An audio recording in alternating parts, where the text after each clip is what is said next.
అందరికీ నమస్కారం. నా పేరు పప్పు రాజమల్లారెడ్డి, గ్రామం వనపర్తి, మండలం లింగాలగనపురం, జిల్లా జనగామ.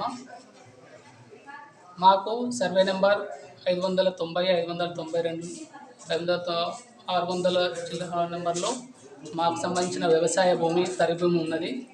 అందులో గవర్నమెంట్ ఐటీడీఏ సంబంధించిన ఒక ప్రాజెక్ట్ని అక్రమంగా రోడ్డు నిర్మాణం చేస్తున్నారు. దానికి సంబంధించి మేము అన్ని డిపార్ట్మెంట్ల వారికి కంప్లైంట్ చేయడం జరిగింది, ఫిర్యాదు చేయడం జరిగింది. దాని మీద ఎవరు కూడా స్పందించకపోవడం వల్ల మేము రాష్ట్ర హైకోర్టుని ఆశ్రయించి స్టే ఆర్డర్ని తీసుకురావడం జరిగింది. ఆ స్టే ఆర్డర్ను కూడాను తుంగలో తొక్కేసి ఆ రోడ్డు నిర్మాణం చేశారు.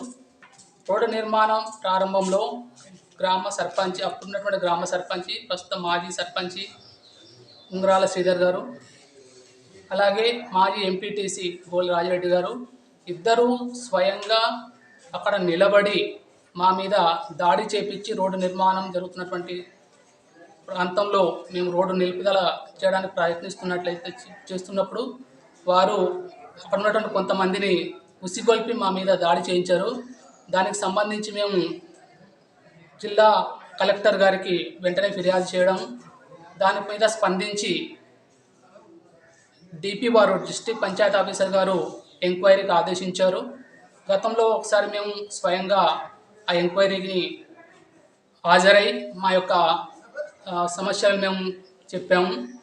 ఆ తర్వాత మళ్ళీ తదుపరి సంవత్సరం, ఈ 1 సంవత్సరం తర్వాత ఎలాంటి రిపోర్ట్ రానందు వల్ల మేము మళ్ళీ డిపిఓ గారిని సంప్రదించి దానికి సంబంధించిన విచారణ చేయవలసిందిగా కోరినట్లయితే మళ్ళీ కొత్త ఎంపీఓ గారు మళ్ళీ విచారణ నిమిత్తం ఈరోజు అనగా 28 ఫిబ్రవరి 2025 రోజున విచారణకు హాజరు కావాల్సిందిగా నాకు ఉత్తర్వులు ఇచ్చారు, నోటీసులు ఇచ్చారు.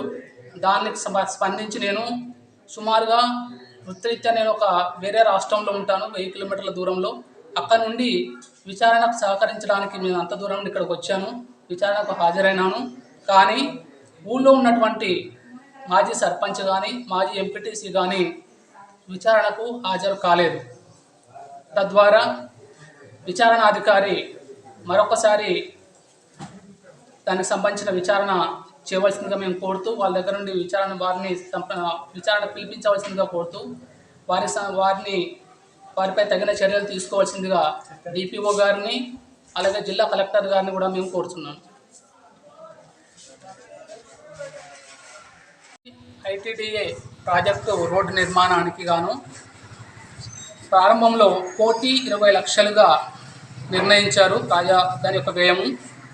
ఆ తర్వాత హైకోర్టు ఆర్డర్స్ మేము తీసుకురావడం, తద్వారా 1 సంవత్సరం ఆలస్యమైనందువల్ల ఆ హైకోర్టు ఆర్డర్ని కూడా తుంగలో తొక్కి ఆ ప్రాజెక్టు విలువని 1,20,00,000 నుండి 1,70,00,000కు పెంచి కేవలం 1 సంవత్సరంలోనే 50 లక్షల రూపాయల అంచనాలు పెంచి రోడ్డు నిర్మాణం చేశారు.